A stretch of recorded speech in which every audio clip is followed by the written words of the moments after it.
여러분 안녕하십니까? 고전읽기 4차 강의를 시작하도록 하겠습니다. 저는 고전읽기를 담당하고 있는 한밭대학교 인문교양학부의 윤인선 교수라고 합니다. 여러분들 만나뵙게 돼서 반갑습니다. 우리가 벌써 고전읽기 1차시, 2차시, 3차시를 진행하면서 1차시에서는 고전의 가치와 의미 그리고 고전을 깊이 있게 읽는 방법으로서 추거, 추론, 평가, 창의적 읽기에 대해서 얘기해봤고요. 그리고 2차시와 3차시를 통해서는 설화문학을 새롭게 읽고 활용하기 위한 몇 가지 방법들을 설명해 보았습니다. 특히나 설화는 저희가 3차시 강의에서 말했듯이 신화, 전설, 민담으로 구성되어져 있는 설화는 우선 삼국유사라는 설화집, 신화도 있고 전설도 있고 민담도 있는 같이 섞여 있는 삼국유사를 통해서 그 삼국유사 안에 담겨져 있는 이야기의 의미를 새롭게 읽어내고 정확히 표현하면 깊이 있게 읽어내고 그것들을 다양한 다른 컨텐츠로서 우리가 활용하는 모습들을 생각해 봤습니다. 그리고 3차시 강의에서는 전설, 특히나 지명전설을 통해서 그 지명전설이라는 것이 가장 중요한 구조적인 특징인 사실성과 허구성의 상호작용 양상, 그리고 그러한 사실성과 허구성이 상호작용하고 있기 때문에 공간으로서 그 지명전설을 새롭게 컨텐츠화할 때 사실성에 해당하는 부분을 최대한 있는 그대로 장소적인 측면으로, 허구성에 해당하는 측면을 우리가 허구적인 측면으로서 의미를 극대화하는 방향으로 새롭게 풀어갈 수 있는 과정에 대해서 우리가 함께 이야기를 나눠보았습니다.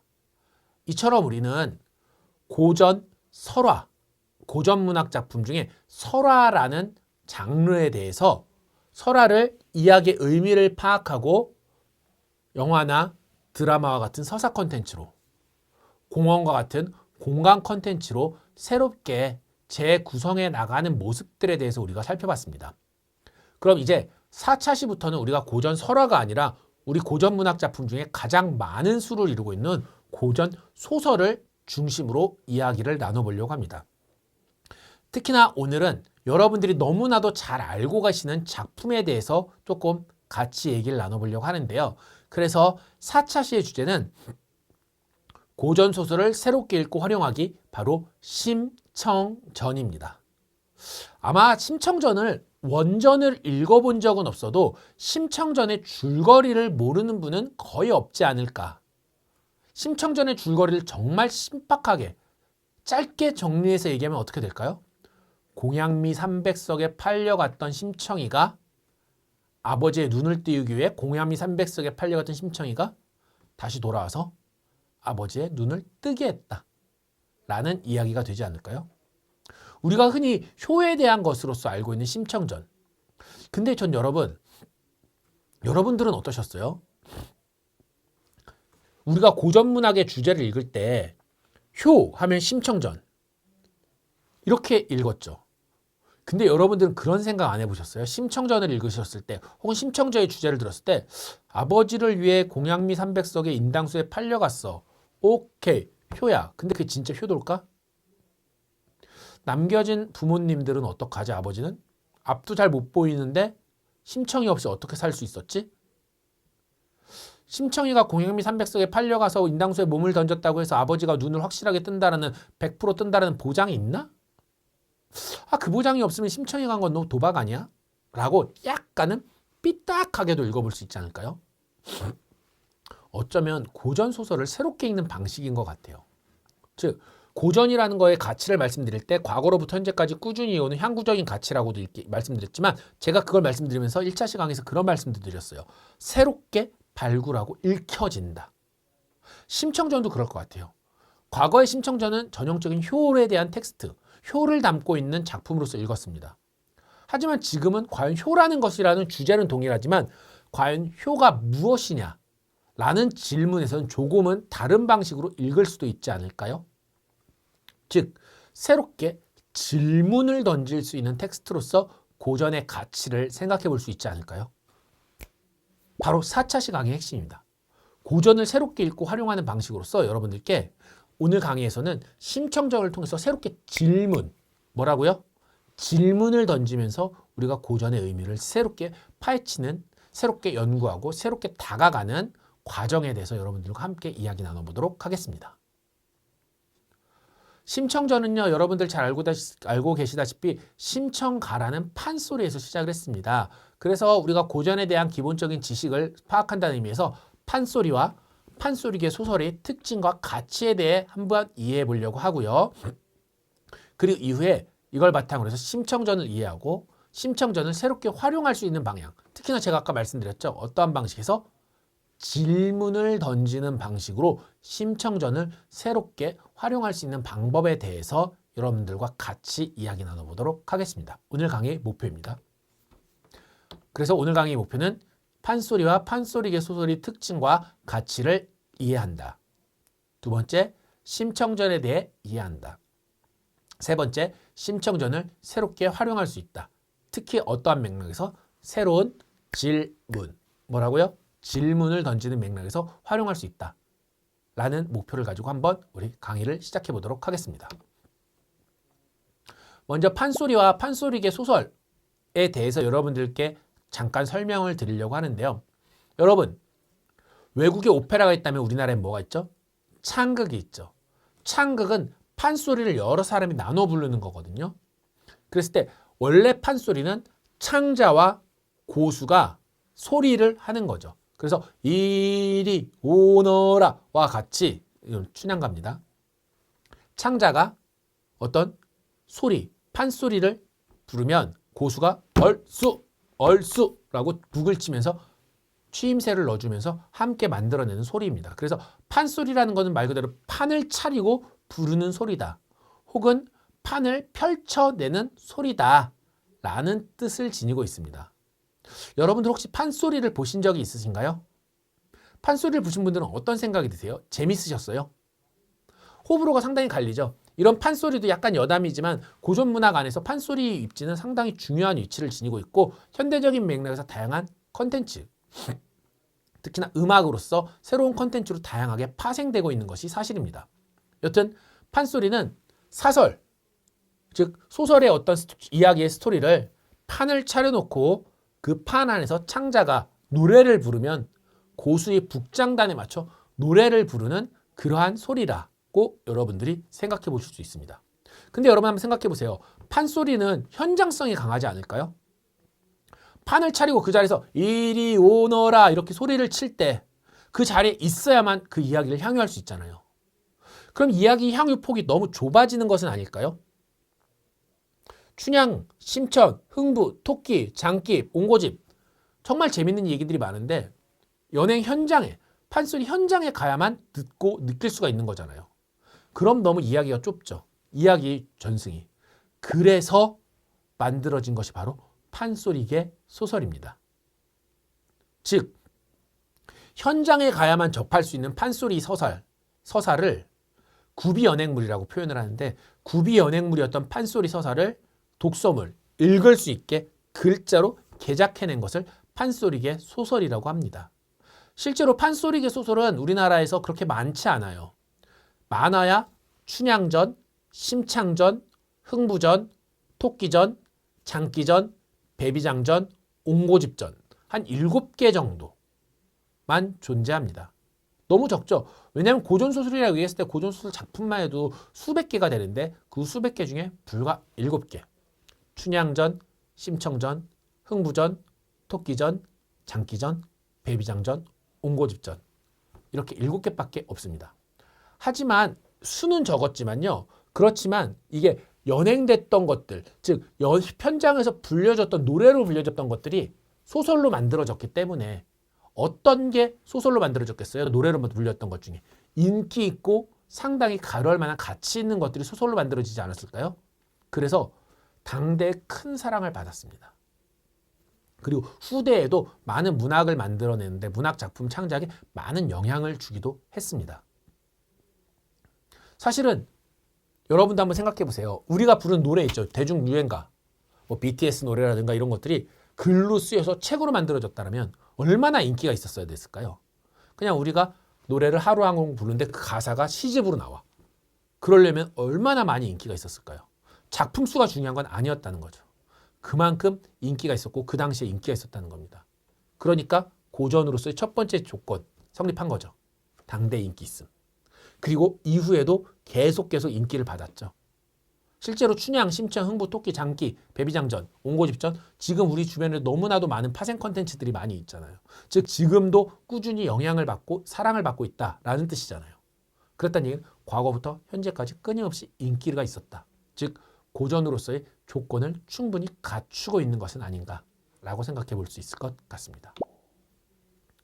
근데 이러한 판소리계 소설이 늘어난 거에는요. 사실은 조선 후기에서 17세기 이후의 일이에요. 왜일까요? 17세기 이후에 우리나라 한글 소설이 많이 보급되기 시작했어요. 그 이전까지는 17세기 이전까지는 한문 소설이 많았습니다. 우리나라의 소설들은 대부분 다 한문으로 쓰여졌었는데 17세기 이후에 한글 소설이 많이 늘어나게 되면서 판소리계 소설이 성행하게 됐어요. 왜 그럴까요? 생각해봐요, 여러분. 한문은요, 쓸 때 뭐 천지인, 하늘천 따진 천지인 명신조이 이렇게 해서 뜻을 함축하지만 짧게 쓰죠. 그쵸? 한자로. 근데 판소리는 기본적으로 노래였잖아요. 준양이가 지금 가는데 저 거동을 보아라. 아장아장 걷는데 심청이를 보아라. 와 같이 우리 말이잖아요. 우리 말을 그대로 옮겨 쓸 수 있는 건 한글이었잖아요. 한문이 아니라. 한문은 뜻글자지만 한글은 소리글자잖아요. 내 입에서 하는 말을 옮겨 적는 건 한문이 아니라 한글이잖아요. 이렇듯 판소리가 소설로 정착하고 발전하게 되는 문화사적 변화에는 17세기 이후에 한글 소설, 국문 소설이 넓게 보급되면서 사실은 벌어졌던 하나의 중요한 문화적 흐름이었다라고 생각해 볼 수 있을 것 같아요. 그러면서 또 하나 한글 소설이 늘어났다는 얘기는요. 그동안에 한문을 읽지 못했던 한문은 주로 양반 계층들이 많이 읽었죠. 소위 얘기하는 지식인 사회에서 한정되어져 있었던 계층이었어요. 근데 한글 소설이 늘어나면서 규방의 여성들, 평민들, 중인들과 같은 민간에서도 많이 작품을 읽게 됐다는 거죠. 즉 한글 소설이 되면서 규방 여성이라든가 민간으로서 확대가 됐고 또 하나는 판소리계 소설이 그렇게 되면서 민간에서 민간 예술로서 문학이라는 것이 발전하게 됐다는 거죠. 그래서 판소리계 소설은 단순히 소리를 한글로 옮겨놨다라는 것에 대한 의미뿐만이 아니라 어떻게 보면 하층 민간예술, 조선시대 때 어떤 민간예술이 발전하게 됐던 가장 중요한 하나의 계기로서도 작용했을 것이다 라고 말씀드릴 수 있을 것 같습니다. 그래서 지식인 사회에 한정되었던 소설이 규방, 여성, 민간으로 확대되면서 민간예술로서 확대되어가는 계기가 됐다. 그러면서 사실은 판소리계 소설과 일반 국문 어떤 전기소설, 한자로 된 소설은 상당히 많은 내용상 차이를 보여요. 예를 들면 한문으로 쓰여졌던 소설의 주인공 같은 경우는요. 어떤 모습일까요? 뭔가 소수만 읽을 수 있다 보니까 대부분 다 남다른 용모의 감수성을 지니고 있고 비범한 사람들이었어요. 영웅. 뭔가 읽으면서 이야 이 사람. 남다른 외모 잘생겼어. 그리고 뭔가 깨우친 인물이야. 그런 소설들이 이제 조선 전기에 쓰여졌던 한문 소설들. 한문으로 쓰여졌던 소설이었다면 판소리계 소설로 넘어가면서는요. 확 바뀝니다. 여러분 흥부 어때요? 딱 떠올 때 흥부. 돈 없어서 매 맞는 사람. 놀부 어때요? 악인. 옹고집, 토끼, 장기 어때요? 되게 우리가 흔히 알고 있는 일상적이고 세속적인 인물이죠. 즉 그전까지 소설에서 다루던 인물들이 남다른 용모나 특수한 사람, 뭔가 보편적이지 않은 사람을 다뤘다면 판소리계 소설로 넘어오면서 일상적이고 평범한 사람, 그리고 뭔가 특수하지 않은 세속적인 사람을 전격적으로 우리 문학사에 들어오기 시작합니다. 여러분들은 어때요, 근데? 좀 특수한 사람을 읽으면서 감동을 받아야 아니면 평범하고 우리 주변에 있는 세속적인 인물들을 읽으면서 공감을 얻나요? 저는 후자거든요. 사실 제가 일반적인 평범한 사람이야 그럴 수도 있지만 그렇게 되면서 판소리계 소설이 점점 발전해 나가게 됩니다. 그러면서 이 판소리계 소설은요. 시대 현실과 이상 사이의 어떤 괴리를 보여주는데 판소리계 소설에서는 아까도 말씀드렸지만 세속적인 일상적인 인물이 나타나잖아요. 그러다 보니까 전기소설, 즉 조선 전기에 쓰였던 한문소설에서 뭔가 영웅적이고 비범하고 뭐 깔끔하고 하늘을 나는 이런 영웅적인 모습이 나타났다면 판소리계 소설에서는 조금 일상적이고 당대 현실을 그대로 드러내주는 모습들을 보여줍니다. 가령 무겁고 치열한 가난, 아니면 신분적인 차별, 이러한 것들이 너무나도 여실하게 드러나요. 그러다 보니까 어때요? 그 당시 시대를 살았던 사람들은 엄청나게 공감했겠죠. 안 그래도 한문 소설 못 읽어갖고 이거 뭔 내용이야, 뭔 내용인가 얘기하다가 누군가 읽어준 걸 읽으면서 이게 뭐야, 뭐 딴 나라 얘기야, 뭐 선신이 왜 나와, 돌을 왜 닦아, 이러다가 판소리계 소설을 읽으니까 자기들이 일상에 담겨 있는 거죠. 무겁고 치열하고 가난한 현실, 신분적인 차별, 이런 것들이 나타나죠. 가령 예를 들면 여러분들이 잘 알고 있는 흥부전. 흥부가 왜 그렇게 매를 맞아요? 식구들 먹고 살리기 위해서 몸 파는 거잖아요. 예, 식구들 먹여보겠다고 자기 몸 팔아서 매를 맞는 거죠. 얼마나 가난이 힘들었으면 치열했을까요? 뭐 그 이후에 환상적인 얘기가 나오죠. 제비가 박씨를 몰아다 주는 그런 어떤 이상적인 얘기도 나오지만 시작 자체는 치밀한 현실이었습니다. 심청전은 어때요? 동량, 품팔이, 생계유지했던 심청과 심청의 아빠죠. 그 다음 신분적인 차별 엄청나게 드러납니다. 예를 들면 춘향전 한번 생각해 보세요. 천한 기생이었던 춘향이가 이몽룡 만나서 사랑을 키우러 갈 때 그에게 가해지는 폭력이 어떤 거였어요? 어사또인 이몽룡이 오기 전까지. 예. 판관사또가 끊임없이 수청들려고 하잖아요. 그럼 권력의 폭력들. 왜 그게 가능했겠어요? 신분이 기생이니까 가능했던 거 아니에요? 그럼 당시에 존재했던 신분적인 차별. 토끼전은 어때요? 용왕이 목숨을 연명하기 위해 토끼를 속이고 간을 빼오잖아요. 간을 납치해서 간을 빼려고 하죠. 이거 역시도 사실은 비유적인 얘기지만 용왕이라는 어떤 권력층, 토끼라는 어떤 일반 민중, 그리고 민중을 착취하려는 모습, 거기서 속이고 나가는 얘기들과 같은 신분적인 차별이 드러나고 있습니다. 다시 말씀드려서 판소리계 소설에서는요, 멋있고 웅장한 모습보다는 무겁고 치열한 가난, 신분적인 차별, 이러한 것들이 정말로 리얼하게 드러났던 것 같아요. 다만 판소리계 소설은 그렇게 현실적인 걸 보여주지만 결말은 이상적으로 나죠. 그래서 카타르시스를 주죠. 대부분 다 민중이나 어려웠던 사람들이 이겨내잖아요. 박시전에서 흥부전에서도 흥부가 이겨내고, 춘향전에서 춘향이 이기고, 심청전에서 심청이, 토끼전에서 토끼가 이겨내잖아요. 그래서 판소리계 소설의 결말은 대부분 다 이상적인 모습을 드러냅니다. 그래서 판소리계 소설은요, 인물 형상이나 문제 상황은 상당히 현실적이지만 작품의 결말은 비현실적이고 낭만적이에요. 그렇지 않아요? 왜 그랬을까요? 주로 읽었던 대상들이 평민 이하 계층들이었기 때문이죠. 그러다 보니까 자기 현실을 드러내주면서 공감을 사죠. 나도 그래, 맞아, 그랬어 하지만 동시에 사는 거 진짜 힘드네. 이게 아니라 그렇지만 이 사람들이 비현실적이고 낭만적으로 해결하면서 그래, 우리한테도 희망은 있나? 라고 이상적인 걸 보여주는 거죠. 특히나 냉혹한 현실과 현실을 벗어난 꿈이 미학적이고 철학적인 체계를 바탕으로 연결되는 상당히 독특한 특징도 보입니다. 가령 들면 우리가 같이 읽어볼 심청전 같은 경우에는 하늘이 있지, 엄연한 현실이라도 열심히 바르게 살아가면 좋은 날이 오고 거짓말처럼 당도할 거다라는 어떤 하늘의 이치, 그런 걸 보여주잖아요. 심청이가 어땠지만 이명룡은 어땠지만, 그리고 춘향전도 어때요? 하늘의 이치, 엄혹한 현실이지만 정절을 지켜서 열심히 살다 보면 이몽룡이 나를 구해줄 것 같다라는 주제적인 의미를 드러내잖아요. 그래서 사실 판소리계 소설은요, 상당히 아이러니해요. 인물이나 문제 상황은 현실적으로 최대한 드러내지만 그 작품의 결말을 되게 비현실적이고 낭만적인 이상, 그래서 시대적인 현실과 이상 둘을 교묘하게, 근데 어떻게 하늘의 이치라든가 어떤 철학적인 체계를 연결해서 드러내주는 특징을 보이고 있습니다. 이래서 인기가 많았던 거죠. 단순히 논리적이고 윤리적이었던 한문 소설과는 달랐다는 거죠. 이런 두 가지 책, 우리도 사실 그렇지 않나요? 드라마나 영화 볼 때 현실을 드러내면서 동시에 판타지적으로 드러냈을 때 몰입하지 않나요? 그래서 바로 판소리계 소설이 고전인 거예요. 왜? 보편성을 띠고 있죠. 누구나 다 공감할 수 있는 보편적인 구조, 현실의 이상을 연결해주는 보편적인 구조를 띠고 있기 때문에 판소리계 소설들이 고전으로 인정받고 있는 것입니다.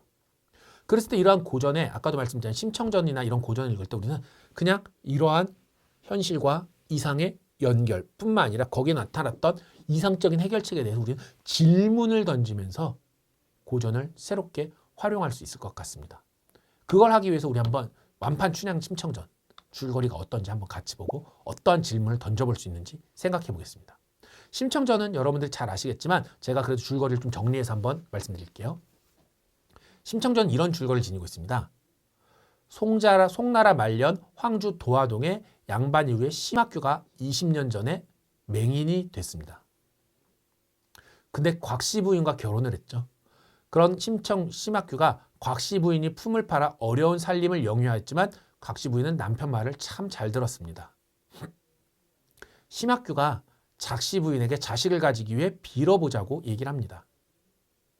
그래서 곽씨 부인이 품을 팔아 모은 재물을 바치고 곳곳 여기저기 돌아다니면서 나 자식 좀 갖게 해주세요. 자식 좀 갖게 해주세요. 라고 빌입니다.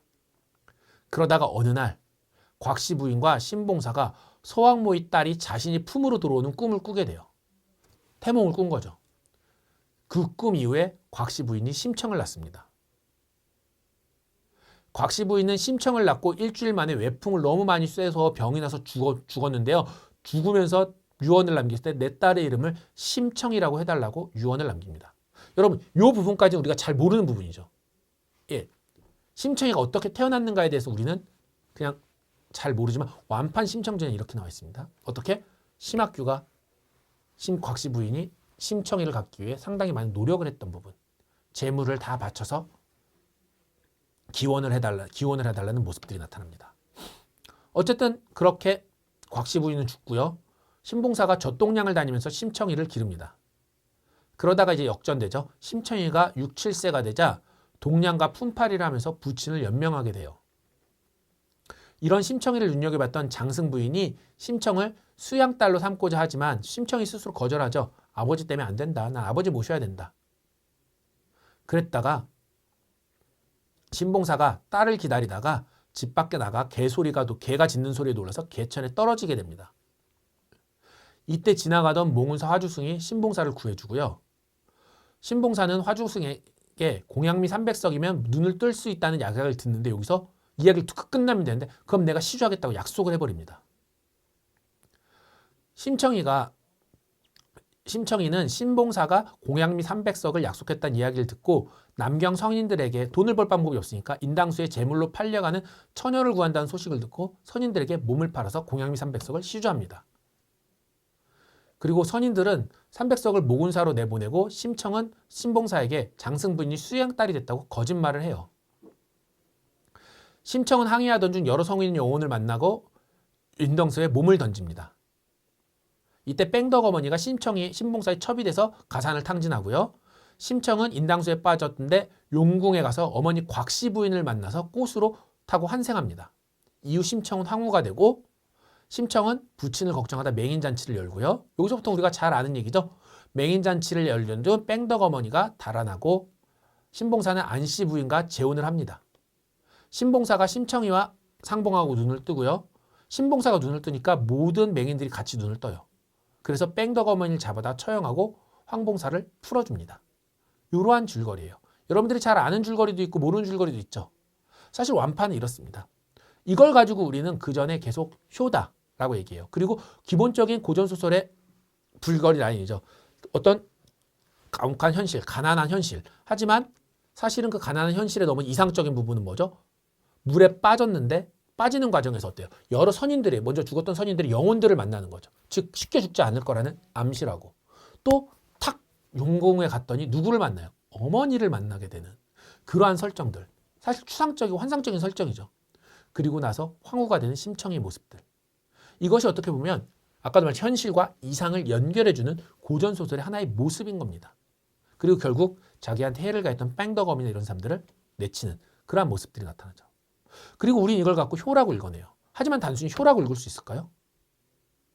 저는 이런 질문들을 던져볼 수 있을 것 같아요. 심청의 주변 어른인 심학규, 곽씨 부인, 장승 부인, 뺑덕 어머니는 진짜 엄마일까? 가짜 엄마일까? 진정 어머니 모습일까? 장승 부인이나 뺑덕 어머니는 그냥 이름만 엄마 아니었을까?